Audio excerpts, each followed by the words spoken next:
सौतेली बहनें रंगापुर नाम के गांव में शालिनी नाम की एक औरत रहा करती थी। उसे दो बेटियां थी। एक का नाम था शिवानी और दूसरी का सुहानी। शिवानी जब छोटी थी तब उसकी माँ गुजर गई थी, जिसके कारण उसके पिता रघु ने दूसरी शादी कर ली। मगर उनका भी कुछ सालों में बीमारी की वजह से देहांत हो गया और इसी वजह से शिवानी के मन में उसकी माँ और बहन के प्रति प्रेम उत्पन्न नहीं हो पाया। शिवानी और सुहानी में हमेशा झगड़ा हुआ करता था। दोनों भी बहनें एक दूसरे से कभी प्यार से बात नहीं करती थी। शालिनी ये सब देख बड़ी चिंता में रहा करती थी। ऐसे ही एक दिन शिवानी सुहानी, चलो आ जाओ, खाना खा लो। हाँ माँ आई। हाँ माँ, मैं भी आई। ऐसा कहकर दोनों बेटियां वहाँ आ जाती है और देखती है तो उनकी माँ ने उन दोनों के लिए गाजर का हलवा बनाया था। वो देख सुहानी और शिवानी बहुत खुश हो जाती है। माँ, तुमने ये हलवा मेरे लिए बनाया है? मुझे बहुत पसंद है। मुझे पता है कि मेरी दोनों बेटियों को हलवा कितना पसंद है, इसीलिए तो मैंने तुम दोनों के लिए हलवा बनाया है। और मेरे लिए माँ? अरे हाँ बेटी, मैंने तुम्हारे लिए भी बनाया है।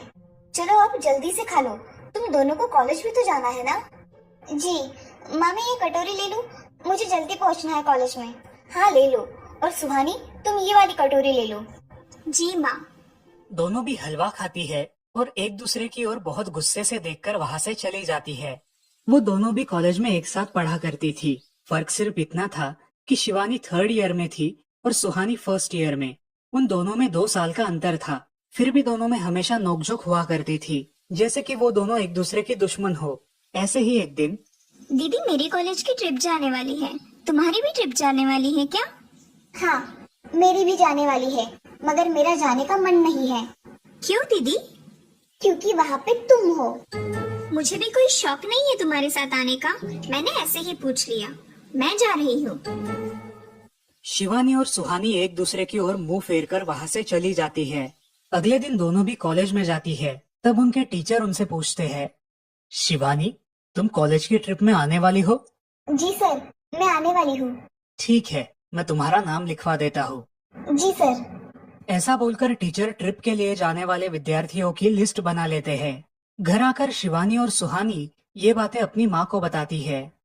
सुहानी, शिवानी, तुम दोनों ट्रिप के लिए जा रही हो, मगर वहाँ जाके झगड़ा मत करना, नहीं तो ट्रिप पे जाने की कोई जरूरत नहीं है। नहीं माँ, हम झगड़ा नहीं करेंगे। हाँ माँ, हम झगड़ा नहीं करेंगे। तो फिर ठीक है, तुम दोनों जाओ। ये लो ट्रिप के लिए पैसे, और बाकी के ये तुम्हारे पास ही रखना। माँ, हम कल जाएंगे और 2 दिन के बाद वापस आएंगे। ठीक है, चलो अब सो जाते हैं, कल तुम दोनों को निकलना है। अब वो सब खाना खाकर सो जाती है।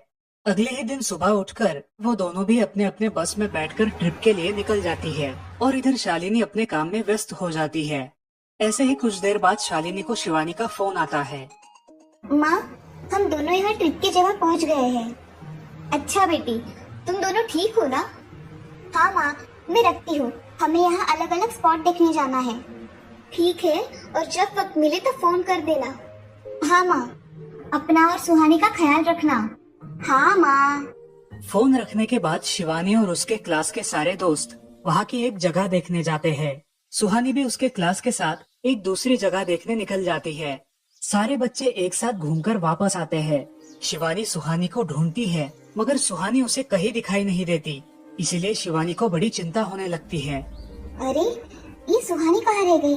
इसका तो कुछ भी पता नहीं, कहाँ ढूंढूं इसे?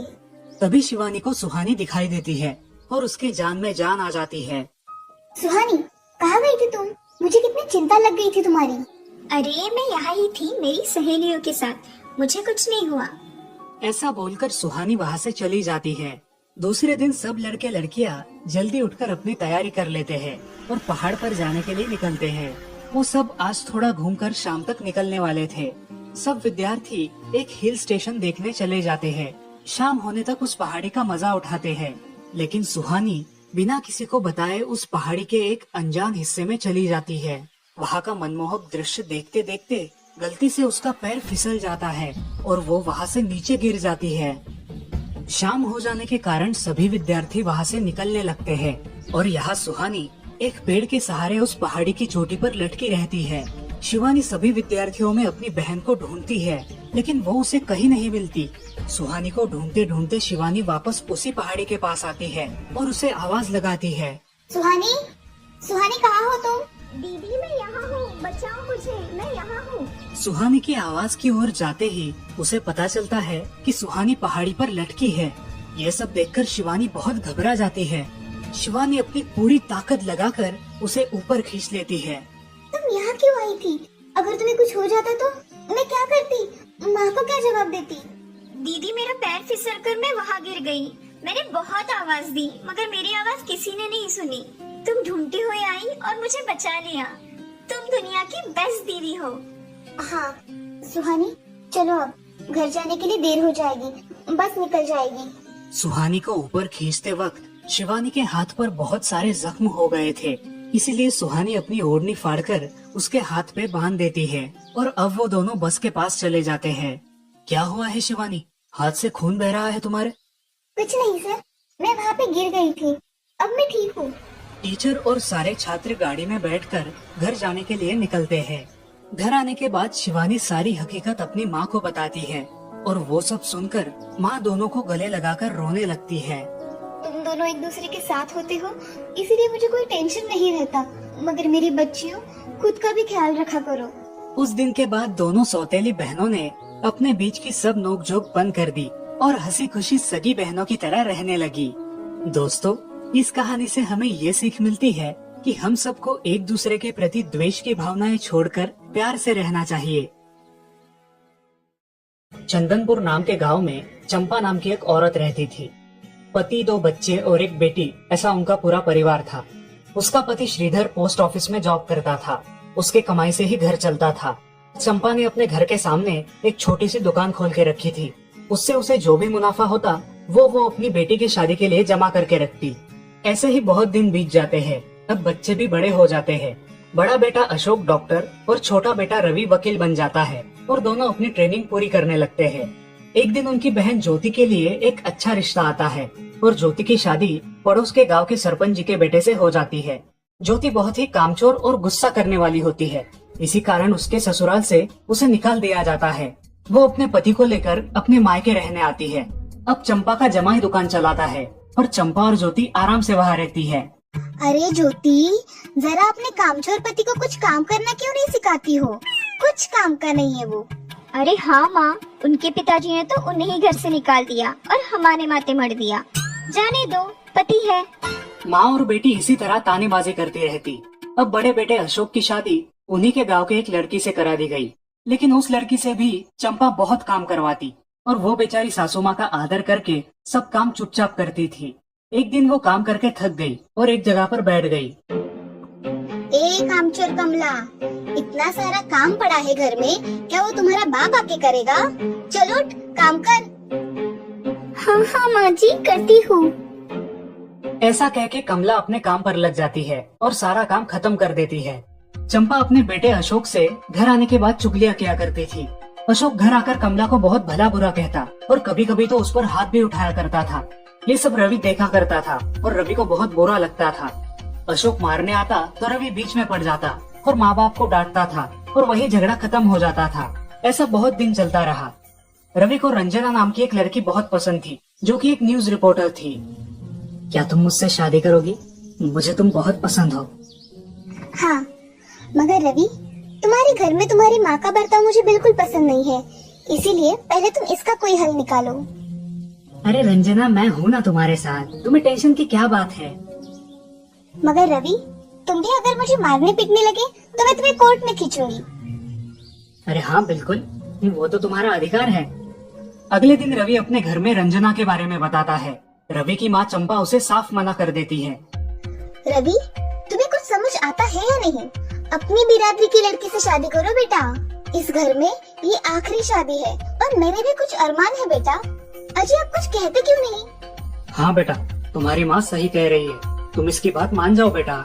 नहीं पापा, मैं शादी करूंगा तो सिर्फ रंजना से, वरना मैं शादी नहीं करूंगा। सब चुप हो जाते हैं। अगले दिन रवि मंदिर से शादी करके घर आता है। सब अचरज से रवि की ओर देखते हैं और चुपचाप अपने कमरे में चले जाते हैं। कमला उन दोनों का स्वागत करती है और वो दोनों अपने कमरे में जाते हैं। कैसे लगा मेरा घर? अच्छा है, मगर सब मिलजुल के रहे तो और भी अच्छा होगा। रंजना, तुम्हें मेरी माँ को सबक सिखाना होगा, तभी घर के सारे सदस्य ठीक हो जाएंगे। ठीक है रवि, जैसा तुम चाहो। अगले दिन रंजना अपने घर के मंदिर में पूजा करने जाती है। तभी रुको, मेरे भगवान के मंदिर में तुम मत आओ, जाओ यहाँ से। ये कहकर सास रंजना को वहाँ से भगा देती है और घर के किसी भी काम को करने से मना कर देती है। तब क्या माँ जी, आज से मैं इस घर की बहू हूँ। इस घर पे मेरा भी उतना ही अधिकार है जितना कि आपका। क्या बोल क्या रही हो? निकल जाओ मेरे घर से। खबरदार अगर हाथ भी लगाया तो। पता है ना, मैं न्यूज रिपोर्टर हूँ। रातों रात खबर छाप दूंगी और कोर्ट के चक्कर लगेंगे वो अलग, समझिए आप। सास चुपचाप देखने लगी और उसकी बेटी और ससुर भी देखते ही रह गए। रंजना ने कमला से कहा, दीदी, मुझे आपसे काम है, आप मेरे कमरे में आइए। और हाँ, आज से खाना ज्योति दीदी आप बनाएंगी। अरे माँ, तुम कुछ बोल क्यों नहीं रही हो? ये मुझे काम करने को बोल रही है। अजय सुनते हो? चलो मेरी मदद करो। हाँ आता हूँ। ज्योति किचन का काम करने चली गई और सास बाहर का काम करने लगी। रंजना कमला को लेकर अपने कमरे में गई और उससे कहा, कमला दीदी, आप कुछ कहते क्यों नहीं? आप चुपचाप सह लेती हो, उसका ये नतीजा है। अब देखो दीदी कैसे काम कर रही है। आप कुछ काम करती थी क्या शादी के पहले? नहीं रंजना, मगर अब घर से ही अपना खुद का कुछ व्यवसाय शुरू करने का सोच रही हूँ। बहुत अच्छे दीदी, अब आप किसी से मत डरिए, हम हैं आपके साथ। सच में किसी के साथ होने का कितना महत्व होता है। अब उसकी सासू माँ ही घर के सारे काम करने लगी थी और ज्योति को काम करवाने की वजह से ज्योति भी अपने ससुराल जाने की सोच रही थी। अजी, यहाँ तो काम वाली से भी ज्यादा बुरी हालत हमारी हो गई है। चलो हम हमारे घर चलते हैं, सब है हमारे यहाँ। अरे रे, आप कहाँ चली? अभी भी काम बाकी है। ज्योति का पति रंजना से धन्यवाद कहता है और ज्योति को लेकर अपने घर चला जाता है। अब सासू माँ एक दिन पूरा काम करके इतना थक जाती है कि उसके बदन में बहुत दर्द होने लगता है। तब दोनों बहू सास के पास चली आती है और एक बहू सास के पैर दबाती है तो दूसरी बहू सर दबाती है। सासू माँ उठकर रोने लगती है। मुझे माफ कर दो मेरी बेटियों, अब से कभी ये गलती नहीं होगी। सास को उसके किए पर पछतावा होता है और ये देखकर घर के सभी सदस्य बहुत खुश हो जाते हैं। रवि और रंजना भी बहुत खुश होते हैं। वाह बहू, जो आज तक नहीं हुआ वो तुमने करके दिखाया। बहू हो तो ऐसी। रंजना अपने बर्ताव के बदले माफी मांगती है और अब सब लोग खुशी खुशी रहने लगते हैं। तो दोस्तों, इस कहानी से हमें ये सीख मिलती है कि हम सब मिलके परिवार बनता है और हम सब परिवार का महत्वपूर्ण अंग होते हैं। परिवार के काम मिल बांट कर करना ये हमारी वैयक्तिक जिम्मेदारी है।